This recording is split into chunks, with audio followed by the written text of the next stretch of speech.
লিট্টি চোখা, ছাতুর কচুরি, ঠেকুয়া এসব আমার ছোটবেলা থেকেই ফেভারিট, কারণ আমার অধিকাংশ বন্ধু বান্ধবী কিন্তু বিহারি। তাছাড়া সারা বছর আর ঠেকুয়ার জন্য অপেক্ষাও করতে হবে না। আর এখানকার মিল্কশেকে কিন্তু অরিজিনাল ফ্রুটস অ্যাড করা হয়। দোকানটা এক্স্যাক্টলি কোথায় সেটা পরে বলছি, তার আগে তোমরা একবার দেখে নাও এখানে লিট্টিগুলোকে কিন্তু অথেন্টিক বিহারি স্টাইলে কুকড করা হচ্ছে। তোমরা কারা কারা বাঙালি হওয়া সত্ত্বেও লিট্টি চোখা, ঠেকুয়া এই ধরনের খাবার পছন্দ করো তারা কিন্তু আমাকে অবশ্যই কমেন্টে জানিও।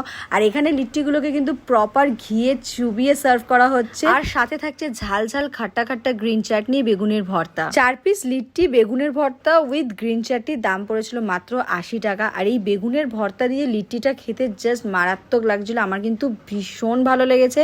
তাছাড়াও গ্রিন চাটনির সাথেও কিন্তু ফাটাফাটি লাগছিল, একটু স্পাইসি ছিল বাট খেতে দুর্দান্ত লাগছিল। তারপরে অর্ডার করে দিলাম 2 পিস কচুরি উইথ চানা।